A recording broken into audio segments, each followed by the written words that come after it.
Hello everybody, my name is Daniel Hill and I am on top of Clee Hill, as I've done many videos from here before. I'm going to talk about the processes that you use in order to be able to gain transformation over the process of transformation. I've noticed over the years that many people get caught up in the actual processes, whether it's NLP, whether it's EFT, whether it's hypnosis, whether it's something called havening, whether it's something called Psyche, whether it is, I learned something called the balance procedure. There's something called EMIT, which is very similar to EMDR.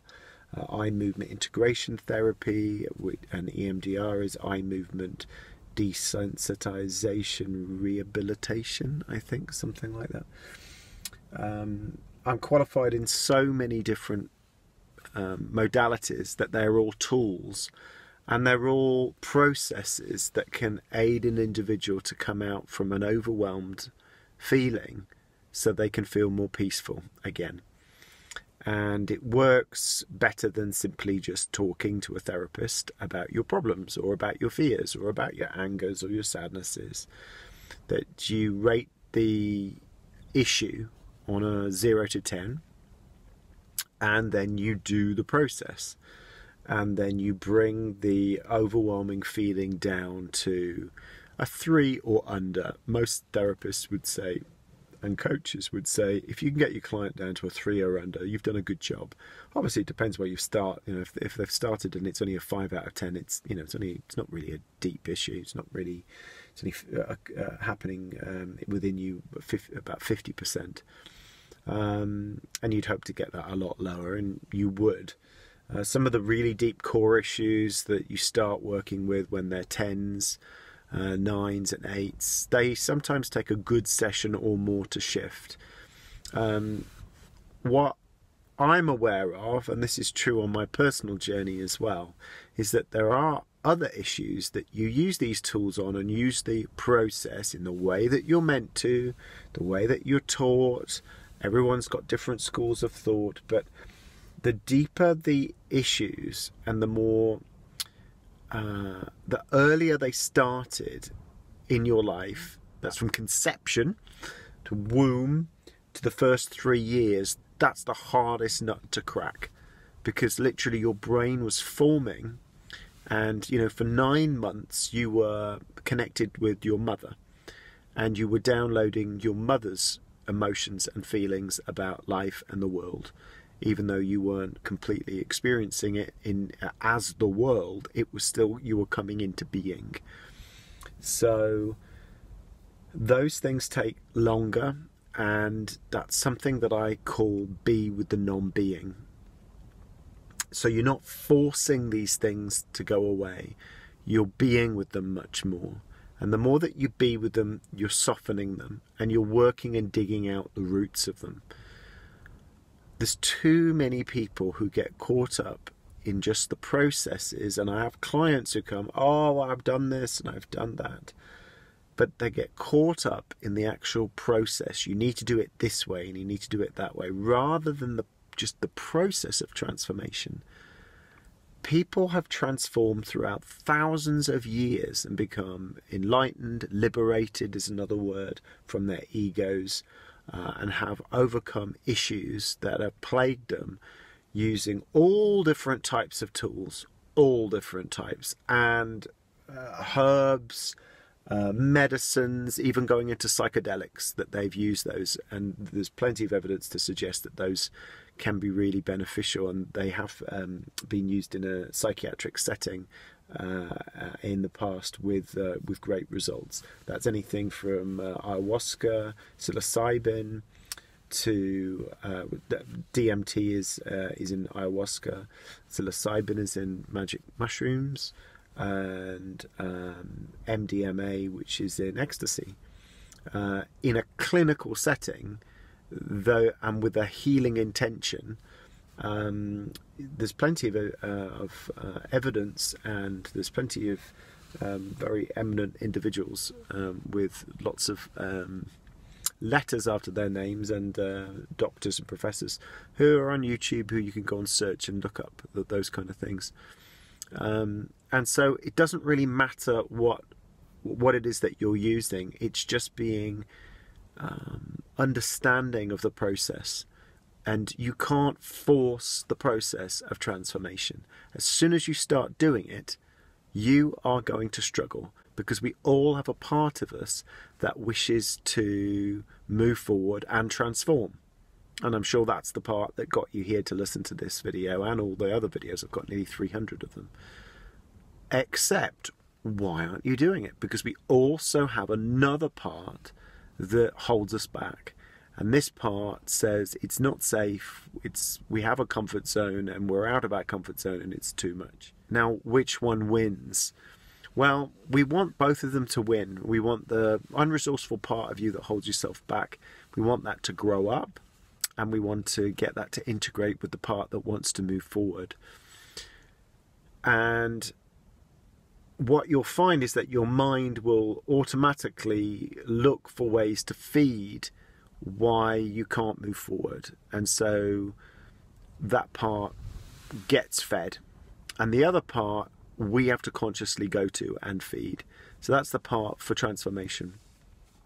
And by giving it love, giving it space, giving it energy, and giving it the time that it needs to transform, as well as giving to the other part too in a loving way, the part that's resistant, honouring it, loving it, respecting it.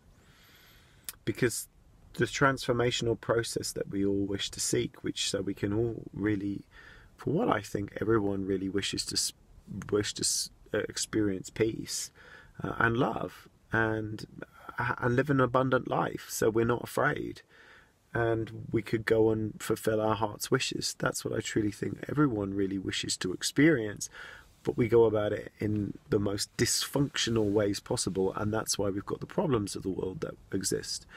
The intention behind them is always to bring about as much peace to the individual as they can possibly muster. And, it just doesn't work. It's absolutely crazy.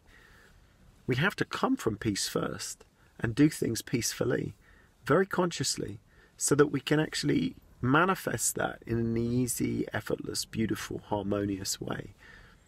So don't get caught up in the processes.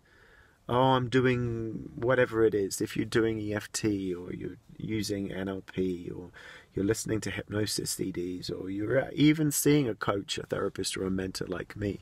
Oh, I've had this many sessions and I'm not there yet. Honor the process. I've done so much work on myself over the years, and it just does get easier.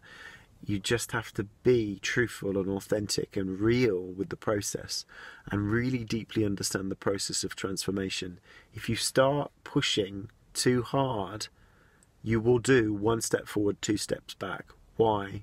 Because the unconscious, the part of you that's resistant, doesn't trust the other part that wants to push and move forward. So you go one step forward and it's too big a step. So then the unconscious that wishes to hold you back sabotages and takes you back to where you once were, but knows that you're pushing, so it takes you back even further and sabotages. So you literally are back. Now, it will right itself in time, but you won't be doing the one step forward, two steps back process if you're taking small incremental action and listening to the resistant part. And this is my little trick and tip. Don't do things that are more than a 3 out of 10 in overwhelm. So you're gauging the resistance on 10 being really resistant and 0 being that it's not there. And using some of these tools, then bring the overwhelm down to a 3. If you're not using any of the tools, just see what you can do that's a 3 out of 10 in resistance and no more. That way you're not more, well, I can't absolutely guarantee this, but it might have to be a 2 out of 10. It might even have to be a 1 out of 10 for you. But if you're taking too big a step, there's another part of you that's going to sabotage. And everyone sabotages to some extent. So there's a beautiful book called The Chimp Paradox by a psychiatrist called Dr. Steve Peters, who's pretty much saying that resistant part is the chimp part. The paradox is that the more we listen to the chimp, don't try and destroy the chimp, kill the chimp, strangle the chimp, ignore the chimp, the more that we do that, it'll actually win. It'll actually take over because it builds up more resistance and tries to strangle the other part. So it massively sabotages. The paradox is that when we listen to that part and we give energy to that part and we honour and respect that part and we give the chimp a banana, in fact, give the chimp lots of bananas, it then goes, wow, you're really listening to me. You're not trying to kill me. You're not beating me up. I'm your best friend in the whole world because you've told me every swear word under the sun sometimes, but I've still been there for you. And if it wasn't for me, you wouldn't be alive and you wouldn't be where you are. So, thank your chimp. Thank that resistant part of you because it's very true. But we also wish for that chimp to grow up and to give it the resources that it really wishes to have. And trust me, I've worked with multimillionaires and seen the chimp and people running, really big organizations and their heads of departments. And the chimp is there inside of them because they're a human being and everybody's got that. So honor the process of transformation. Don't get hooked up on the processes. And in doing so, you'll have a much easier pathway to transform. Please like these videos, comment if you wish, subscribe, and there's a little notifications bell that will notify you every time I post a new video that you have to go to on, I believe it's on my homepage on my YouTube channel. In doing that, it will then notify you when I've got a new video that's going. Your support is always appreciated. And that helps me to continue to make more coaching videos and to help people and to get out there further in the world. Thank you for watching.